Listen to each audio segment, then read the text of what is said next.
안녕하세요. 안녕하세요. 오랜만에 프리뷰입니다. 네. 맨체스터 더비 프리뷰인데 일요일에서 이제 월요일 넘어가는 00시 30분에 OT에서 올드 트래포드에서 이제 맨체스터 더비가 있는데 일단 가장 기억에 남는 맨더비 있습니까? 뭐 최근이 돼도 좋고 예전으로 올라가도 좋고. 저는 웨인 루니의 바이시클 킥이 나왔던 2010-11 시즌의 맨체스터 더비. 그때가 2011년 2월이었어요. 예. 웨인 루니 그때 A1 유니폼 입고 그 뛰어올랐던 그 슈팅. 조하트가 또 원더골 제조기잖아요. 아 맞죠. 그때 찰지게 먹혀줬어요. 맞아요. 저는 그걸 이제 친구들이랑 술집에서 같이 와. 봤었고요. 피시앤그릴 혹시 기억하시나요? 그때 우리 때 프랜차이즈로 유명했죠, 솔직히. 피시앤그릴. 예. 피시앤그릴에서 이제 다 같이 딱 보고 있었는데 음. 그 사실 축구를 안 보는 사람이 더 많았어요. 그 술집 안에. 그러니까 자기들끼리 얘기하는 사람들이 많았는데 그 루니 바이시클이 빵 나온 순간 그 술집이 조용해졌습니다. 맞아. 너무 멋있었어요, 진짜. 네, 임팩트도 참 대단했었고. 감탄스러웠어. 저는 개인적으로 기억 남는 맨더비는 그거예요. 마이클 오웬의 결승골. 2009-10 시즌의 경기였죠. 마크즈 감독이 이제 그때구나. 기억난다. 예, 맞아요. 했는데 그 오웬이 딱 골을 넣고 이제 뛰어가면서 이제 맨전드로 거듭나는 그 순간. 자, 일단 지난 시즌은 FA컵 경기까지 포함해서 이제 3번 맞붙었는데 1승 2패로 홈팀 맨유 기준으로는 이제 맨유가 열세에 놓여 있고 1차전에서는 맨시티 너무 강하다. 맨유 턴하워라는 새로운 감독이 왔습니다만 쉽지 않다. 요 생각이 좀 들다가 그게 이제 6대3 네, 폴란이나 포든의 더블 해트트릭. 맞아요. 더블 해트트릭 경기야. 그 더비도 기억에 남는데 우리가 이제 예. 이 얘기를 해야 되기 때문에 일부러 얘기를 안 했거든요. 네. 근데 맨시티 팬분들한테는 역시 그 6대3 경기가 또 기억에 남지 않을까. 예. 그리고 맨유 팬들도 저는 이 경기는 꽤 기억에 남을 것 같은 게 패배는 했는데 후반전에 꽤 분위기 반전을 많이 보여줬다라고 생각을 해요. 저는 요 경기도 좀 기억에 남고 2차전 리그 2차전 맞대결에서는 2대1로 맨유가 승리를 거뒀었고 그때가 이제 그 레시포드 뭐 논란이 옵사이드 있었죠. 관련해가지고 네. 뭐 이제 관여가 뭐 이제 있었다.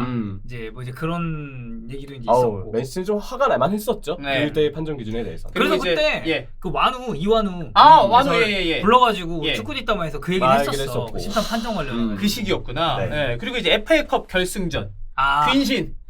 그것도 기억에 남죠. 이렇게 세 경기가 이제 지난 시즌 맞대결이었고 지금 주전 여부랑 뭐 활약을 좀 예상을 해볼 건데 일단 최근 맨유가 3연승이에요. 뭐 꾸역승 요 얘기도 있습니다만 어떻게든 연승 흐름을 이어오면서 맨체스터 시티를 상대하게 됐는데 최근에 맥과이어가 괜찮아서 어떻게 맥과이어 좀 활약할 것 같습니까 이번 경기? 일단 요즘에 올드 트래포드에서도 맥과이어에게 많이 응원을 보내주더라고요. 예. 저는 되게 바람직한 현상이라고 보는데 일단 잘하고 있고 잘한 선수 더 자신감을 북돋아주기 위해서 이렇게 띄워주는 거는 팬들로서 충분히 할 수 있는 일이고 해야 되는 일이라고 생각을 하거든요. 네. 맥과이어가 지금의 자신감이라면 괜찮을 것 같다. 홀란 알바레즈 요렇게를 막아야 되죠. 혹은 이제 그거죠. 그러니까 예. 맥과이어가 있다고 해서 맨시티 공격을 모두 다 막을 수 있는 건 아니지만 맨유가 뚫리고 뭔가 만약에 실점을 하더라도 거기에 대한 1차 빌미가 맥과이어가 지적받지는 않을 것 같다. 오히려 팀의 구조나 수비형 미드필더나 중원의 어떤 기동력이 문제가 되면 됐지 이거 맥과이어 때문은 아니다. 맥과이어 때문에 졌어. 이런 경기가 나오진 않을 것 같다라는 게 제 생각이에요. 동의합니까? 아니 변수가 너무 많아. 그건 맞아. 이거 보통 팀을 상대하는 거라면 그렇게 생각을 저도 할 것 같은데 맨시티라 그리고 이게 또 기동성 좋은 자원들이 이제 막상 붙었을 때 맥과이어가 그거를 막아낼 수 있을까? 사실 좀 부정적으로 보긴 하죠. 그리고 이제 최근에 승점 3점을 챔피언스리그에서 벌어준 오나나 골키퍼. 오나나. 아무래도 맥과이어뿐만 아니라 오나나 골키퍼도 슈팅이라던가 이런 거에 대해서 많은 위협을 받을 수밖에 없는 위치잖아요. 잘 막아낼 수 있을까요? 그래도 그 지난 경기에 PK 선방이 자신감을 많이 좀 줬을 거라 봅니까? 근데 이제 어쨌든 데드볼 상황이었고 그 이전까지 오나나는 사실 필드골을 실점하는 과정에서 이거는 그래도 좀 막아줬어야 되는데 라는 실전 장면들이 좀 있어서 여전히 저는 불안감을 안고 있다라고 생각해요. 근데 한편으로 우리가 좀 바꿔서 생각을 했을 때 만약 이 경기까지 오나나가 잘한다? 그럼 더 이상 걱정 안 해도 될 거거든요. 여기서 자신감 엄청 올라올 걸. 그러니까 그 더비고 중요한 시점이고 챔피언스리그 리그 연달아서 활약을 한다면 정말 본인에게도 자신감이 배가 될 텐데 저는 오나나가 원래부터 나쁜 골키퍼라고 보지 않아서 초반에는 약간 불안함을 분명 보였지만 오나나 내가 아는 오나나라면 이 타이밍에는 한번 맨유 팬들에게 신뢰를 얻을 것 같다. 그 흐름으로 본다면 이번 경기도 활약을 할 가능성이 있지 않을까. 그리고 저는 똑같아요. 이 두 선수가 활약한다고 해서 맨체스터 유나이티드가 무조건 이깁니다. 혹은 비깁니다는 아니지만 팀이 지더라도 두 선수가 1차적으로 빌미가 되는 일은 그래도 좀 없지 않을까. 적지 않을까. 그런 확률은. 그런 생각이죠. 그러니까 아무래도 이제 꾸역승 기간 동안 좋은 모습을 보여줬던 선수들이기 때문에 이번 경기도 잘하지 않을까 이런 믿음이 좀 생긴 거지 예전에 비해선. 자 그리고 이제 맨시티 넘어가도록 하겠습니다. 아스날전 패배 이후에 2연승이었고 그때 이제 혼란에 대한 좀 비판이 있었습니다만 최근 A매치도 득점에 성공했고 혼란은 멀티골 넣었죠. 혼란은 살아나는 모습이라고 저는 봐요. 두 분도 그렇게 봅니까?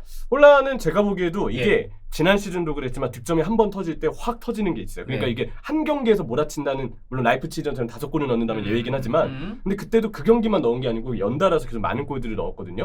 침묵했는 시기가 있고 골이 터지는 시기가 있는데 저는 마찬가지로 이전 경기의 흐름을 통해서 우리가 앞으로의 경기를 이제 예상을 하게 되잖아요. 그런 점에서 봤을 때 혼란도 흐름이 좋고 혼란은 이번에 득점 확률이 역시 높은 상황에서 맨체스터 더비를 치른다고 볼 수가 있겠죠. 저는 그때도 우리 혼란 그 부진한 거 관련해가지고 영상 찍었죠? 얘기했었잖아요. 저는 시간 지나면 자연스럽게 다시 올라올 거라고 생각합니다. 그때도 저희가 얘기했던 게 오히려 이선이라던가 이런 쪽이 좀 아쉬웠던 거죠. 혼란은 여전히 영향력 있다라고 저는 생각을 했었고 지난 시즌 더비는 혼란에 대한 센터백의 대인 수비가 되게 좋았는데 지금 센터백의 맨체스터 유나이티드 상황은 물론 맥과이어가 요즘 잘한다고 하지만 지난 시즌의 센터백의 안정감과는 좀 다르거든요. 혼란에 대한 대인 수비가 풀리면 이제 혼란이 mid기간이 어쩌면 주포가 될 가능성이 좀 있지 않을까 이 경기는. 그러니까 이 혼란 사실 이제 지난 시즌에 워낙 센세이션해서 그렇죠. 올 시즌에도 기대를 많이 받았는데 아무래도 이제 그때 향수가 이제 좀 남아 있는 것 같고 그 프리미어리그에서 보냈었던 한 시즌을 사실 후루꾸라고 생각할 수는 없습니다. 절대. 왜냐면은 그 이전에 혼란은 보여주지 너무 많았기 때문에 그래서 그냥 딱 그 부진 얘기 나왔을 때도 저는 그냥 잠깐 일시적인 거라고. 그래, 쉬어가는 거다. 다시 하면은 저는 올해 강력한 득점왕 후보가 또 될 것이다. 다만 그건 있는 것 같아요. 혼란에 대한 기대치가 골 넣는 것뿐만 아니라 전체적인 경기 영향력도 바라다 보니까 조금 아쉬워하는 부분들이 있는 거지. 혼란드는 여전히 좀 건재한 골게터라고 좀 봐야 될 것 같고 여기에 뭐 로드리도 핵심입니다만은 맨시티가 좀 더 공격적이라는 것을 감안하면 도쿠, 알바레즈 요렇게도 좀 궁금하거든요. 훌리안 알바레스는 사실 오히려 요즘에 맨시티 에이스를 뽑자면 수비 미드필더 제외하고 거기 공격의 에이스가 될 거잖아요. 훌리안 알바레스예요. 혼란보다도 요즘은 훌리안 알바레스의 경기력도 좋고 내용, 뭐 결정력 원래도 좋았지만 그런 부분이 좀 돋보이고 도쿠도 제가 볼 때 키플레이어입니다. 개인 기량으로 상대를 흔들 수 있는 능력이 분명히 있는 선수예요. 특히 이제 상대 풀백이랑 1대1 상황에서 마주쳤을 때 이제 저는 도쿠 능력이 조금 더 빛을 발할 수 있다라고 생각하는 사람 중에 한 명이고 어쨌든 맨체스터 시티 전술의 핵심적인 부분 중에 하나는 전환이거든요. 네네. 그거는 뭐 페카르디올라가 계속해서 이제 유지를 했었던 거니까.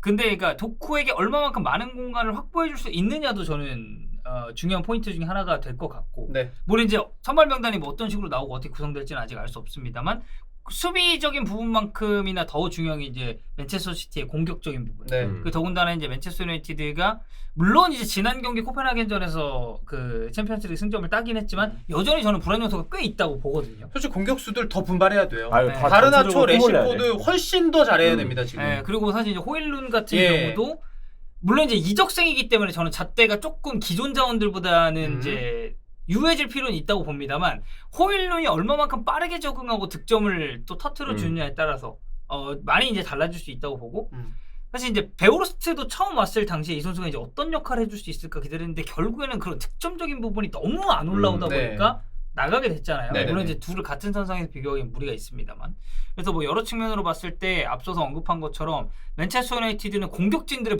분발이 지금 가장 중요하다.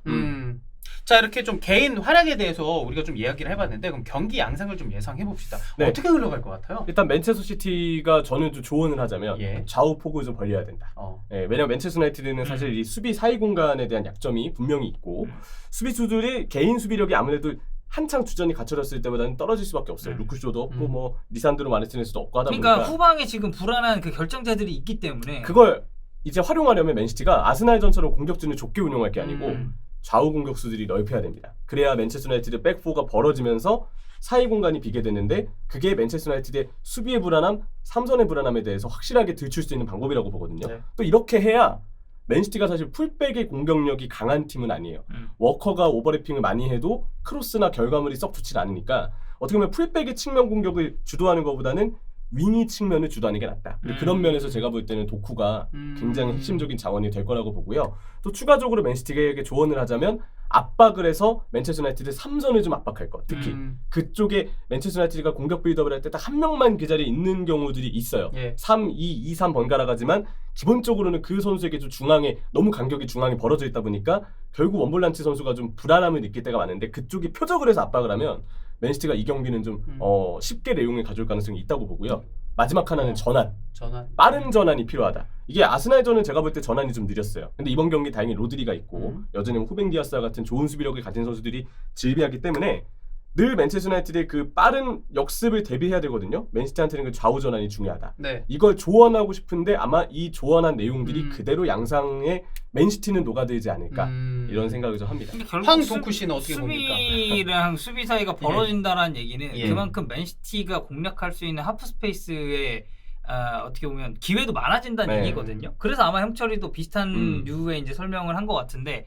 그러니까 저도 아까 딱 얘기했잖아요. 맨체스터 시티는 결국 전환을 기조로 삼고 있고 이제 이게 얼마만큼 빠르게 이루어지느냐에 따라서 양상 갈릴 텐데 전체적인 경기 운영은 맨체스터 시티가 잡고 가는 그림은 저는 큰 이변이 없는 한 나올 거다. 그러면 요거 하나 갑시다. 그럼 맨유가 비빌만한 구석 이걸 찾는다면 저는 그렇게 생각해요. 일단 측면 뒷공간을 향한 빠른 역습. 왜냐면 이 팀이 공격적인 능력이 없는 팀은 아닙니다. 그리고 빠른 자원들이 어쨌든 존재하기 때문에 맞아요. 근데 이건 별개로 봐야 돼요. 공격적인 능력과 결정력은 별개로. 그치. 마무리랑 그 전개 능력은 또 별개. 우리 그런 거 많잖아요.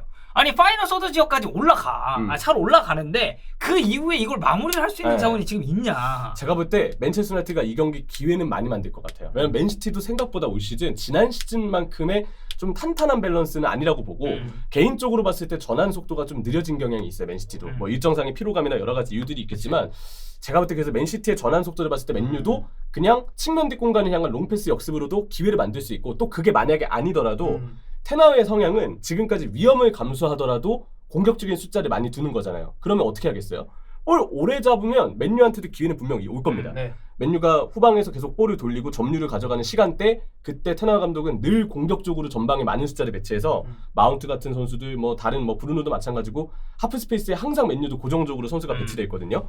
볼을 오래 가지고 있는 상황에서도 맨유에게 기회는 올 것이다. 저는 그래서 맨체스터 유나이티드가 이 경기는 득점 기회나 공격 기회는 생각보다 많이 만들 것 같아요. 아예 뭐 너무 초반부터 실점을 해서 아예 경기가 망해버리는 상황이 아니라면 그러니까 막 그렇게 그 6대3 경기처럼 막 시작부터 그냥 두드러 맞고 이러진 않을 것 같다는 거지. 그러면 답이 없지만 근데 그러진 않을 것 같고 또 만약 그러지 않았을 때를 전제로 했을 때 전 맨유는 기회는 많이 만들 것 같거든요. 근데 골을 넣을지는 사실 모르겠다. 또 하나는 이 공격을 위해서 너무 중원 간격을 테나우 감독이 좀 넓게 방치해두는 감이 있는데 중원 간격 벌어지면서 공수 밸런스가 무너질 수 있거든요. 그럼 그 부분은 맨시티가 표적으로 삼게 되고 이거는 맨유한테는 굉장한 불안함이 될 것이다. 그리고 뭐 추가적으로 공략해야 되는 포인트 중에 하나는 저는 세트피스도 좀 관건이 될 수 있다고 생각해요. 뭐 진짜 객관적으로만 보면은 맨유가 언더독이에요. 그거는 그럼요. 좀 부정할 수 없다라고 이제 생각하고 전력차를 좀 보면 그러면 이제 세트피스 상황에서 이걸 어떻게 좀 공략을 할 수 있느냐. 이 정도 좀 중요하지 않을까. 그리고 여기 주심 얘기를 좀 해보죠. 주심이 폴티언이에요? 폴티언이고 VAR이 마이클 올리버입니다. 폴티언이가 이제 어제 스토크 시티와 리즈 유나이티드 주심을 들었어요. 챔피언십도 했구나. 챔피언십을 들었어요. 챔피언십. 내가 봤을 때는 주말에 이제 랜덤이가 있어. 눈 이제 하는 거야? 거야? 이제 좀 보고 이제 감각 올리고 어땠어요? 하지 않을까. 판정 어땠습니까? 뭐 나쁘지 않았어요. 그래요? 전반적으로 판정 깔 건데 폴티언이도 사실 뭐 그렇게 판정해서 완전히 자유로울 수 있는 또 주심은 아니잖아요. 그리고 마이클 올리버도 진짜 믿음직스럽지가 않아. 별로야. 그래서 저는 이제 어제 이제 용남 형이랑 중계하면서 폴티언이 딱 보고 폴티언이 챔피언십? 주말에 맨더비 폴티언이지. 그러면은 한번 찍고 이렇게 오는 그런 느낌이구나 싶더라고. 알겠습니다. 자, 예상 스코어 갑시다. 예상 스코어를 왜 하죠? 한번 가봅시다. 먼저 하세요. 예상 스코어. 저요? 2대1이요. 2대1? 맨유승? 예, 맨유승. 맨유승? 네. 2대1 맨유승. 솔직히 당연히 맨시티 쪽인데 예상으로 했을 때 이렇게 역배 하나 던져주는 게 괜찮거든요. 현실적으로 봤을 때 저는 한 3대1 정도? 맨체스터 시티 기울지 않나. 그럼 아무래도 저는 2대1의 맨시티 승을 보겠습니다. 오케이. 저만 역배예요. 네. 주요 선수 활약도 보고 이제 경기 양상 좀 예상을 해봤는데 실제로 그렇게 경기가 진행이 되는지 또 우리 스코어 한번 맞는지 한번 봐주시기 바라겠습니다. 또 입중계 때 아마 당군 형이 와서 같이 볼 거예요. 입중계도 재밌게 즐겨주시기 바라겠습니다.